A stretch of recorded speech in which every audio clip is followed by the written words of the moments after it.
Certamente a entropia é um dos conceitos mais confusos e mal explicados em toda a ciência. Se você já ouviu falar dela, é quase certeza que você concorda com isso. Ao menos que ela é confusa.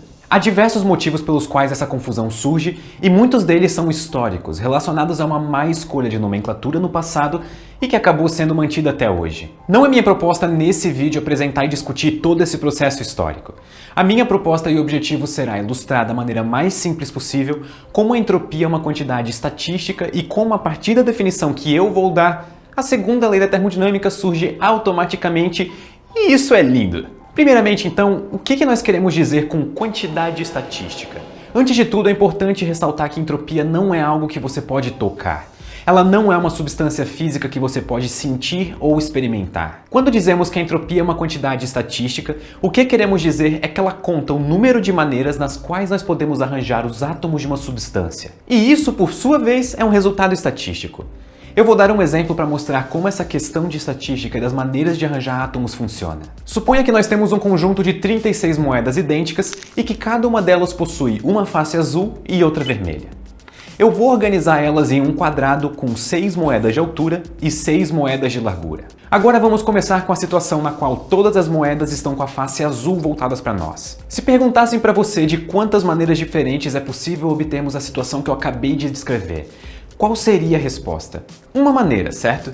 O único modo do conjunto inteiro de moedas ser azul é quando todas as moedas estão com a face azul voltadas para nós. Nós vamos chamar essa situação em que todas as moedas estão com a face azul viradas para nós de macroestado todas as moedas azuis. Esse é um termo técnico, não se assustem com ele ainda. Esse macroestado só possui um modo de ocorrer e esse modo é o que chamamos de um microestado ou a configuração do sistema. Nós vamos chamar o número de configurações possíveis de W e vocês já vão entender por quê. Nesse caso nós temos um W igual a 1. Então vamos para a próxima situação. Agora nós temos uma situação na qual há uma moeda com a face vermelha e 35 moedas azuis. Pergunta: de quantas maneiras diferentes nós podemos obter essa configuração com uma moeda vermelha e 35 azuis? A resposta: temos 36 maneiras, que é um número total de moedas. Se isso não foi claro, é só pensar que podemos virar a moeda vermelha e virar qualquer outro azul no lugar. Ainda teremos 35 azuis e uma vermelha. A vermelha pode ser qualquer uma das 36 moedas do nosso conjunto. Portanto, dizemos que o macroestado, uma moeda vermelha e 35 azuis, possui 36 configurações possíveis, ou 36 microestados. Então W é igual a 36. E vamos para o caso seguinte, um pouco mais complicado, mas não muito. A situação agora é a de 3 moedas com a face vermelha e 33 com a face azul. De quantos modos nós podemos chegar nessa configuração? Fazendo uma conta de combinação, a resposta é de que existem 7.140 modos. Então o macroestado 3 moedas vermelhas e 33 azuis possui 7.140 configurações possíveis ou 7.140 microestados. Então o W é 7.140. Continuando essa brincadeira, nós vamos escolher aumentar o número de moedas vermelhas para 10 e ver o que acontece. Nós temos 10 moedas com faces vermelhas e 26 com faces azuis. De quantos modos nós podemos arranjar essa configuração? Realizando novamente o cálculo das combinações, o resultado que nós obtemos é de que existem 254.186.856 modos. Isso é extremamente bizarro. O número aumenta significativamente. Portanto, o macroestado 10 moedas vermelhas e 26 azuis possui 254.186.856 configurações possíveis, ou 254.186.856 microestados. Então, nesse caso, W é igual a 254.186.856. Falar esse número é extremamente cansativo, acreditem. Eu nem consigo mostrar esse número na tela, que nem os exemplos anteriores, porque literalmente faltam pixels para mostrar isso tudo em uma tela HD de 1920 por 1080, que provavelmente é a que você está usando agora. A partir daqui, os números crescem exponencialmente. Com 18 moedas de cada cor, o número de configurações possíveis para o nosso sistema seria da ordem de 9.075.185.300. Se eu mostrasse uma configuração dessas por segundo, esse vídeo teria 300 anos de duração. Agora imaginem os números envolvidos em gases com 10 elevado a 21 átomos. Não é à toa que a termodinâmica é regida por estatística. Ok, com esses exemplos eu espero ter conseguido ilustrar a ideia do que entendemos por estatística e arranjos de um sistema. Então vamos definir a entropia exatamente como nós falamos no começo do vídeo. A entropia é um número, ou quantidade se você preferir, que conta o número total de possíveis maneiras nas quais os átomos de um objeto podem ser arranjados. Olhando para o nosso exemplo das moedas, a entropia seria o número W que obtivemos para cada caso. Só que pense agora na caneca de café que você tanto gosta de tomar quando acorda. A quantidade de átomos presentes nesse café, embora seja um número gigantesco, é uma quantidade finita. Além disso, pense também na quantidade de maneiras nas quais todos esses átomos podem ser arranjados de forma que o café não mude para você. Ou seja, que o macroestado do café na caneca permaneça o mesmo. Embora esse número também seja gigantesco, ele ainda é finito e corresponde exatamente à entropia desse sistema. As primeiras pessoas a pensarem sobre essa interpretação de entropia em termos estatísticos foram Boltzmann e Gibbs, na segunda metade do século XIX, partindo dos trabalhos sobre a teoria cinética dos gases desenvolvidas por Maxwell. Esses três físicos, Boltzmann, Gibbs e Maxwell, são considerados os pais da mecânica estatística. A entropia da forma como definimos antes com o exemplo das moedas é conhecida como a entropia de Boltzmann. Mas isso ainda não é tudo. Se você digitar entropia de Boltzmann no Google, vai encontrar a seguinte expressão: S igual a K vezes o logaritmo de W. Ou melhor ainda, embora mais difícil, se você viajar até Viena e visitar o túmulo do Boltzmann no cemitério central, encontrará essa lápide. Essa mesma fórmula aparece na lápide. Se eu tinha falado que a entropia era o número W, por que esse logaritmo aparece na fórmula? E o que é esse K? Para entendermos a necessidade desse logaritmo, vamos pensar novamente na nossa caneca de café. Ou melhor, duas canecas de café, que é bem melhor do que uma caneca, que chamaremos de caneca 1 e caneca 2. Nós sabemos estudar a entropia nas duas canecas separadamente. No entanto, nada nos impede de querer analisar o sistema combinado que contém a caneca 1 e a caneca 2. A pergunta é: de quantas maneiras é possível arranjar os átomos das duas canecas combinadas? Se a entropia da caneca 1 é W1 e a da caneca 2 é W2, o cálculo da combinação desses dois sistemas nos fornece W1 vezes W2 como resultado. Ou seja, o número de maneiras possíveis para arranjarmos os átomos do sistema com duas canecas é o produto das duas entropias. Se nós tivéssemos perguntado qual é a energia contida no sistema das duas canecas, certamente a resposta seria a soma das energias de cada caneca. E isso está certo, essa é a resposta. Aqui entra o porquê do logaritmo. Para manter essa mesma ideia de soma das energias, só que para entropia, os físicos utilizam o logaritmo na fórmula, pois assim nós conseguimos transformar o produto W1 vezes W2 em uma soma. Quanto ao K, ela é uma constante bastante famosa, chamada de constante de Boltzmann, e ela é inserida na fórmula para dar à entropia uma dimensão de energia sobre temperatura, ou Joule por Kelvin, ficando no mesmo formato da expressão da primeira lei da termodinâmica. Fica mais fácil de trabalhar nessas unidades. Então não se assustem quando ouvirem falar em entropia como sendo algo misterioso e extremamente complexo que ninguém entende. Isso é completamente mentira. Entropia é um conceito muito bem entendido e até simples de se compreender, como acabamos de ver. A ideia agora é utilizar esse conceito na aplicação que talvez seja a mais importante e interessante, que é a segunda lei da termodinâmica. Essa lei é extremamente importante para compreendermos diversos fenômenos à nossa volta e levanta diversas discussões profundas até mesmo sobre a origem do universo. No primeiro capítulo desse curso nós falamos sobre o que é a energia e as suas leis de conservação. Aqui, em um vídeo anterior nesse capítulo, quando discutimos a primeira lei da termodinâmica, também mostramos que a energia é conservada. Então eu espero que tenha ficado bem claro para todo mundo que a conservação de energia é um conceito absolutamente fundamental e necessário em toda a física, sem exceção. Agora, já que nós estamos discutindo entropia, podemos nos perguntar se ela também satisfaz alguma lei fundamental. Só que diferente da energia, a entropia é uma quantidade que é conhecida exatamente por não se conservar. Como nós vamos ver, o que a segunda lei da termodinâmica vai nos mostrar é que a entropia total de um sistema tende sempre a aumentar conforme o tempo passa e as consequências disso são realmente surpreendentes. Mas antes de eu apresentar a segunda lei propriamente dita, precisamos falar um pouco sobre um conceito importante em física e que vai estar por trás da nossa discussão sobre essa lei, que é a reversibilidade e irreversibilidade de teorias físicas. Novamente, não se assustem com nomes, tá tudo certo, fiquem bem. Todos nós sabemos que um dos principais motivos que fazem da física uma ciência bem-sucedida é a sua grande capacidade de previsão do que vai acontecer, de previsão dos fenômenos. Esse poder de previsão vem do que nós chamamos de determinismo das leis físicas. E o que isso quer dizer e por que o Pedro sempre tem que entrar com alguma discussão filosófica em um vídeo?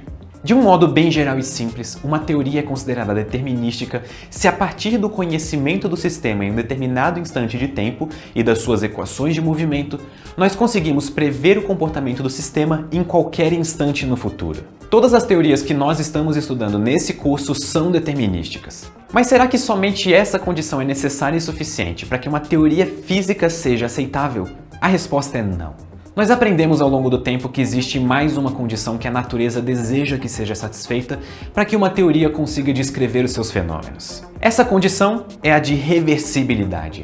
Basicamente, uma teoria é considerada reversível se for possível inverter a ordem temporal. Ou seja, nesse caso, as equações de movimento permitem tanto descrever o futuro a partir das condições iniciais no passado, quanto descrever o passado através das condições descritas no futuro. Talvez isso pareça algo um pouco óbvio em um primeiro momento, mas a verdade é que não é um conceito tão óbvio assim e as suas consequências são enormes. A principal lição que a condição de determinismo e de reversibilidade nos ensina é a de que cada estado de um sistema físico possui uma história consistente e única. Ou seja, as histórias são distintas e bem definidas. E esse vídeo tá ficando assustadoramente profundo e isso me deixa extremamente feliz. Ok, e o que exatamente isso quer dizer? Em poucas palavras, quer dizer que em cada estado que o sistema se encontra com o passar do tempo, nós devemos ser capazes de dizer qual era o seu estado anterior e o seu estado futuro, e que estados que são distintos em um instante de tempo devem permanecer distintos em todos os instantes. Lembre-se, as histórias são únicas. E eu vou ilustrar isso tudo com um exemplo. Vamos supor que temos 5 bolas. Uma azul, uma vermelha, uma amarela, uma verde e uma roxa. Cada uma dessas bolas representará um estado do sistema. Nós vamos representar a nossa equação de movimento como uma regra que deverá nos dizer, dado que partimos de qualquer uma das 5 bolas, qual deve ser o passo seguinte. Vamos representar isso com setas ligando as bolas. Então, para o primeiro caso, o que essas setas nos dizem?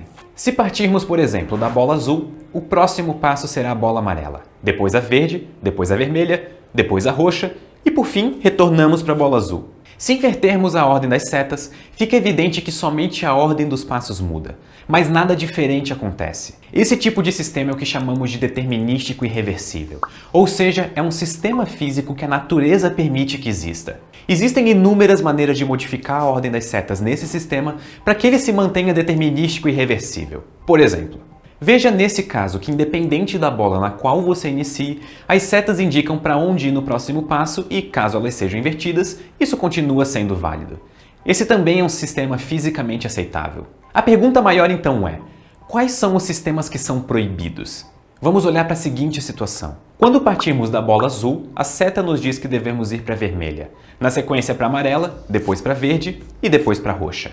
Por fim, da roxa nós devemos voltar para a vermelha. Pergunta: caso a nossa trajetória seja iniciada na bola vermelha, como que nós podemos saber qual que foi o passo anterior? Ou seja, viemos da bola azul ou da roxa? Caso as setas sejam invertidas, para onde que nós devemos ir? Para azul? Para roxa? Sei lá. E se tivéssemos iniciado o sistema na bola azul e com as setas invertidas? Para onde iríamos no próximo passo? Esse é um exemplo simples de um sistema que é irreversível. Esse tipo de situação é proibida segundo as regras da natureza. Sendo assim, nessa representação esquemática, nós vamos considerar um sistema físico válido, no sentido de ser determinístico e reversível, quando cada estado possui uma seta entrando e uma saindo somente. Nesse momento é provável que muitos de vocês que chegaram até aqui estejam se perguntando: ok, Pedro, mas onde exatamente a segunda lei da termodinâmica entra nisso tudo?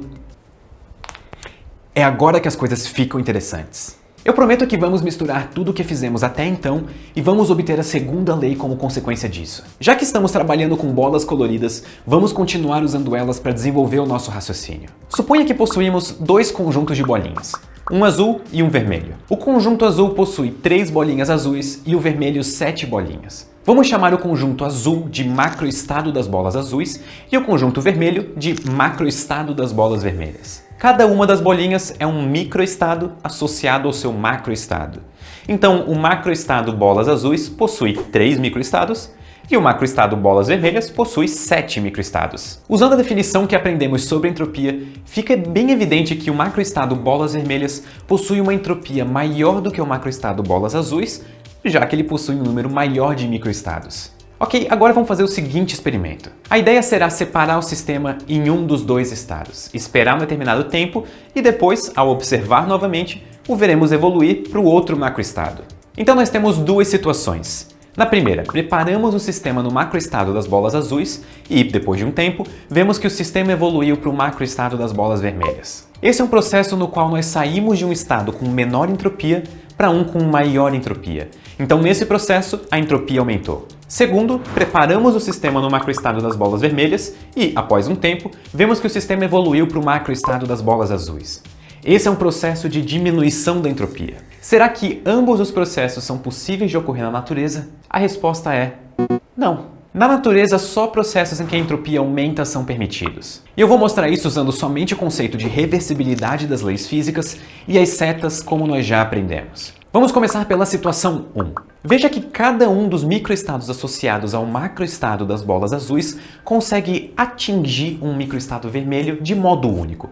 Ou seja, há bolinhas suficientes no macroestado bolas vermelhas para que as setas vindas das azuis as atinjam de uma maneira única. Agora vamos para a situação 2.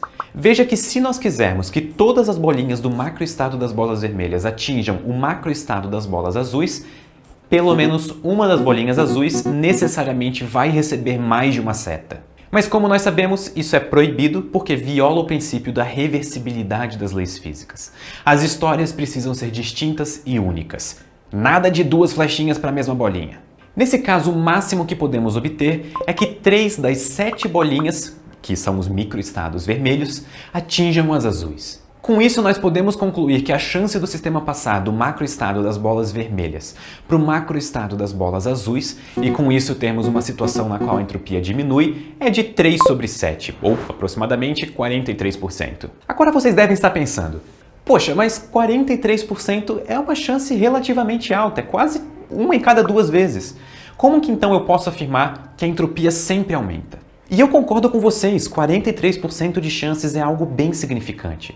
Mas o nosso exemplo foi realizado com 2 estados que contêm 3 e 7 microestados. Essa quantidade é absurdamente pequena e nós só utilizamos ela para poder ilustrar situações com setas, porque o meu editor não aguenta mais editar tanta coisa com tanta seta. Pense agora se estivéssemos lidando com um sistema real, talvez um gás em uma caixa, por exemplo. A quantidade de átomos que são os microestados presentes nessa caixa é assustadoramente grande.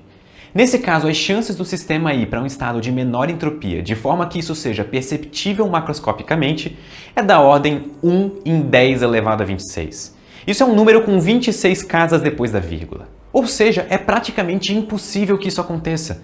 Então, para todos os efeitos práticos, nós tratamos isso como impossível. Então, como todos os sistemas macroscópicos lidam com uma quantidade gigantesca de átomos, nós nunca veremos processos de diminuição de entropia que possam ser notados macroscopicamente. Nós nunca vamos ver todo o ar da minha sala do nada se concentrando em um ponto e me deixando no vácuo. Porque o ar não são os meus amigos que me deixam no vácuo nas coisas.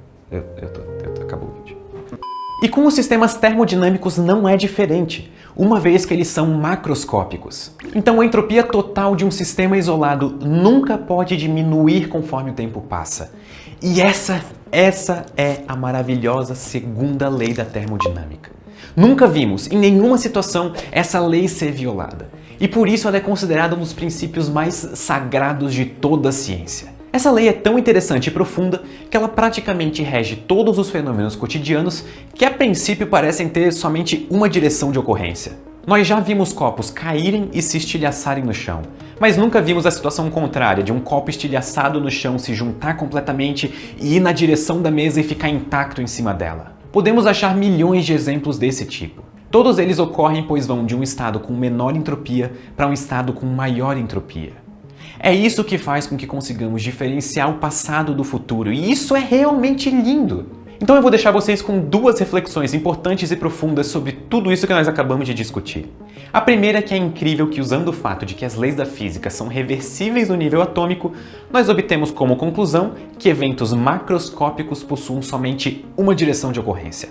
A outra é que essa lei consiga afetar até mesmo o comportamento do universo como um todo. Sabemos que o universo está se expandindo e que próximo ao Big Bang ele era denso e quente. Naquela época o seu estado possuía uma entropia pequena e hoje possui uma entropia bem maior e que também continua aumentando todo segundo. Portanto, existe uma relação profunda entre a segunda lei da termodinâmica e a seta do tempo. Todos nós deveríamos ficar extremamente felizes em a entropia do universo aumentar sem parar.